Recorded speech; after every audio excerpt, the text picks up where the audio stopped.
Ready ji, English Magazine exercise 1 to start. The most important thing, sir, is that 166 million kilograms of yarn was exported in the last year. Stop. We have been repeatedly requesting the government to ban the export of yarn. Stop. Apart from this, they are allowing all the export oriented units to export as much yarn as possible. Stop. Yarn is being exported under the advanced licensing scheme as well. Stop. When they are helping the mills by banning the exports of cotton and are allowing import of cotton, why can't the government ban the export of yarn at least till such time as the requirements of the handloom weavers are met? Interrogation. I do not know why the government is actually waiting to ban the export of cotton yarn, at least, temporarily to help the weavers. Stop. We have also been suggesting that a cess be levied on the exports of cotton yarn and cotton so that the proceeds could be utilized to stabilize the prices of yarn. Stop.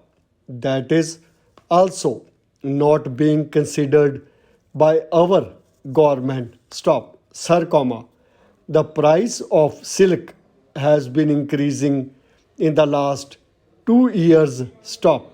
Then the government has permitted import of 20 metric tons of silk, free of import duty. Stop. If this is so, why is the government not allowing the import of cotton yarn so as to help the handloom weavers? Interrogation. Similarly, the day before yesterday, the Minister of Agriculture was saying that they were going to import sugar. Stop. For whose benefit is it being done? Interrogation. It is only for the sake of the rich people. Stop. We, poor people, use only salt. Stop.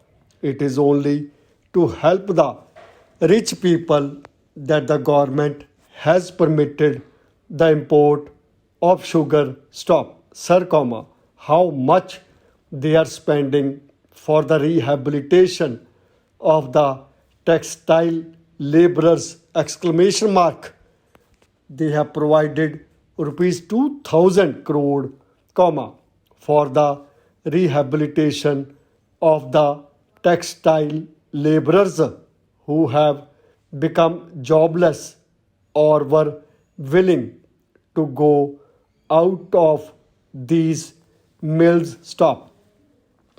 But why is it that the government is not willing to spend even a single paise for the rehabilitation of the handloom weavers who are being displaced on account of the competition with the powerloom sector? Interrogation. Para, I am concluding, sir, we have been requesting the Ministry of Textiles in this regard. Stop. They had written to the Finance Ministry, some 2 years back, proposing that some amount should be released from out of the National Renewal Fund for the rehabilitation of the handloom weavers. Stop. Para. Sir, comma, since you have given me only 5 minutes, comma, I will directly come to the point and make only one point. Stop. I wanted to congratulate the Honorable Finance Minister on many points, comma, but because of the paucity of time, I will pass on that congratulatory note to the Honorable Finance Minister for his record. Stop era. Sir, comma, we have been hearing criticism that deficit financing leads to inflation. Stop. On 28th of February, when the budget was laid, comma, the finance secretary went on record to say on television that deficit financing was not going to lead to inflation. Stop, sir, comma.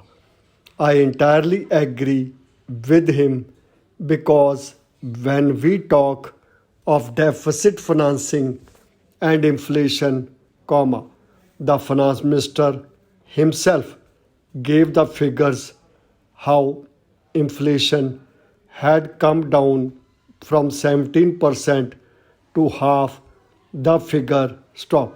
I tried to carve a graph of deficit financing in the last 40 years and tried to correlate it with the prices. Stop. In the realm of statistics, there is no significant correlation. Stop. All this deficit financing came from the time of Keynes.